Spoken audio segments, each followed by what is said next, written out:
कि hard work is the key to success, मतलब मेहनत क्या है, सफलता की चाबी है, ऐसा बोला जाता है, ये प्रसिद्ध कहावत है। पर अब बात ये आती है कि मेहनत अगर आपको किसी काम में लग रही है, कि ये काम को करने में आपको मेहनत करनी पड़ रही है, इसका मतलब है आपका उस काम में रुचि नहीं है, इंटरेस्ट नहीं है, इसलिए वो आपको मेहनत लग रही है। जिस काम में रुचि होगी वो काम चाहे कितना ही मेहनत भरा हो, पर उसमें बोझ नहीं लगेगा, वो भारी नहीं लगेगा। कोई कहे कैसे जी? कोई आदमी नौकरी करता है, दुकानदारी करता है, दुकान पे वो 2 घंटा 4 घंटा भी बैठ ले ना, तो घर आके अरे राम मैं थक गया, सुबह से बैठा, लाओ पानी लाओ, बड़ा एहसान करता, मैं सुबह से बैठा हूँ, सुबह से दुकान संभाल रहा हूँ, उसको मेहनत लगती है। और वहीं भरी गर्मी में दोस्त की शादी में डीजे पे 2 घंटे नाच ले, पसीने में लथपथ, एकदम शरीर में गर्मी के मारे पसीना में कपड़ा भीग गए, 2 घंटे नाचा, और 2 घंटे नाचने के बाद जब घर आया तो घर आके क्या बोला? ये नहीं बोला कि आज मैं शादी में बहुत मेहनत करके आया हूं, क्या बोलता है? आज शादी में बड़ा मजा आया, जबकि मेहनत थी कि नहीं? 2 घंटा नाचना कोई आसान काम है? कितनी बड़ी मेहनत थी, पर उसको वो मेहनत नहीं कहता, वो कहता आज बड़ा मजा आया, आज बड़ा अच्छा लगा। क्यों? क्योंकि उसकी रुचि थी, शादी में नाचेंगे दोस्त की शादी में, तो मेहनत नहीं लगी। तो भगवान की भक्ति करना मेहनत लग रही हो, इसका मतलब है कि अभी उसमें रुचि नहीं। सत्संग सुनना, कहीं आना जाना मेहनत लग रही हो, तो इसका मतलब रुचि नहीं। जब आदमी को रुचि होती है कोई भी चीज में, तो वो उसके लिए कहीं भी पहुंच जाता है, कुछ भी कर लेता है, और मेहनत भी उसको बिल्कुल मस्ती लगती है, आनंद लगता है। तो ये जो भगवान की कथा है, ये जो सत्संग है, ये हमारे हृदय में भगवान की प्राप्ति के लिए रुचि जगाएगी। और एक बार जब रुचि जाग गई भगवान को पाने की, तो फिर भगवान रास्ते तो अनेक सामने दिखा देते। जब भगवान को पता लगता ना इस आदमी को मेरे पास आने का मन कर रहा, तो भगवान हजारों रास्ते दिखा देंगे, गुरु भेज देंगे, संत भेज देंगे, सत्संग भेज देंगे, जीवन में कोई अच्छा संग, दोस्त, मित्र या साथी वो भेज देंगे कि भाई जाओ तुम इसकी भजन में मदद करो। और ऐसा जब होने लग जाए, तो इसका मतलब है कि सचमुच भगवान चाह रहे हैं कि आप उनको याद करो, आप उनको भजो। अच्छा, यहाँ कितने लोग हैं जिनके जीवन में सदगुरु हैं, गुरुदेव हैं, जिनके दीक्षा हुई है, जिनके? हाथ उठा के बताइए। अरे वाह, क्या बात है, बड़े भाग्यशाली हैं आप सब। मेरे ख्याल में मैक्सिमम, अधिकतर जितने भी लोग हैं सबकी गुरु दीक्षा हो चुकी है। अब देखो, गुरु आ गए जीवन में, इसका मतलब जानते हो क्या? इसका मतलब गुरु हैं, इसका मतलब ये है कि भगवान चाह रहे हैं आप उनके पास जाओ, धीरे धीरे, चलते चलते चलते।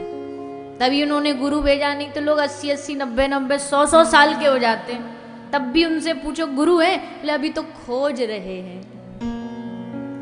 खोजते खोजते जीवन खत्म हो जाता, पर उनकी खोज खत्म नहीं होती।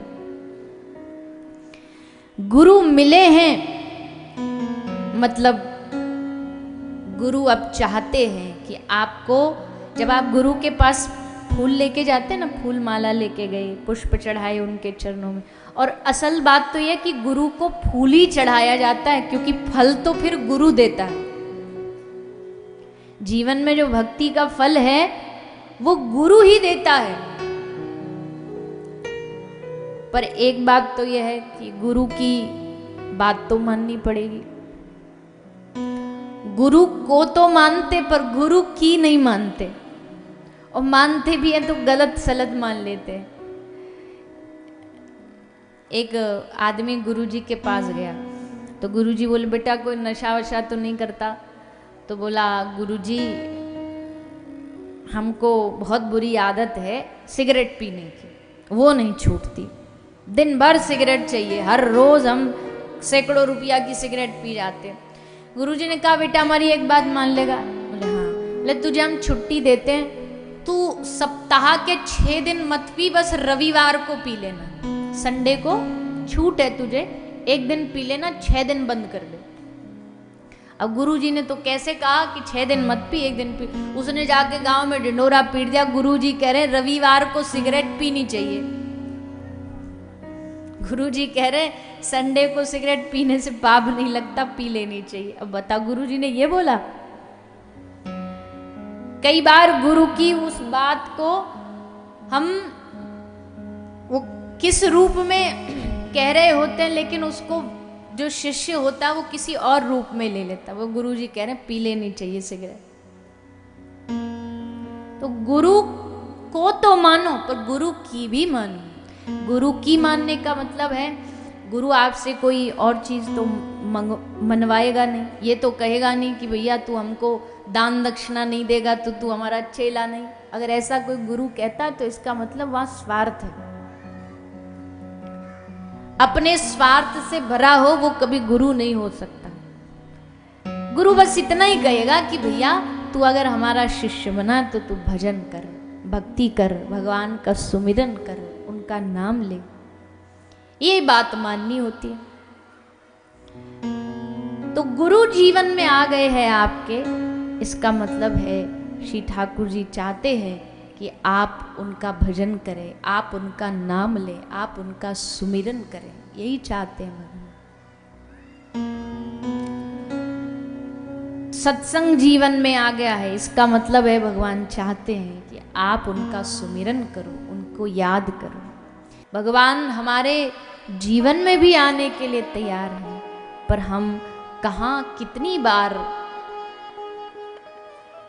उनको प्राथमिकता दे रहे हैं, ये बात पूछिए अपने आप से।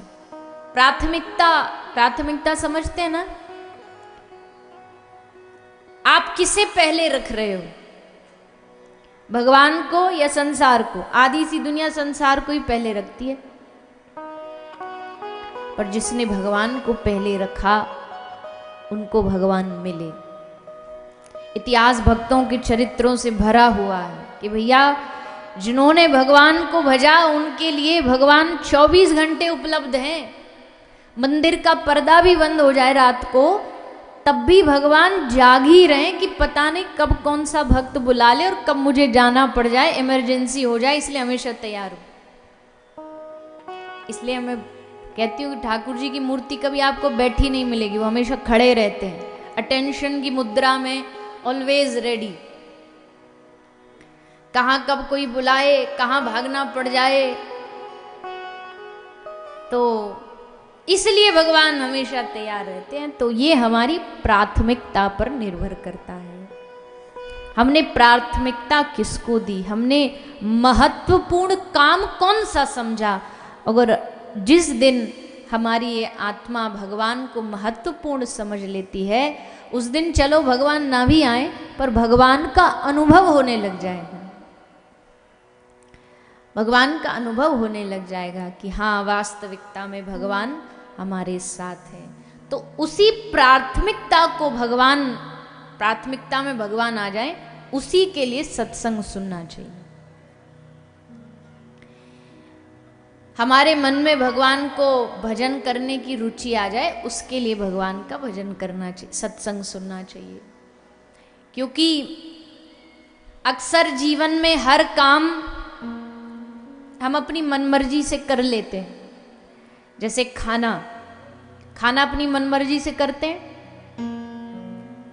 किसी को जोर जबरदस्ती करके तो नहीं खिलाना पड़ता, भूख लगती है तो खुद ही जाके थाली में भोजन लेंगे और खाएंगे।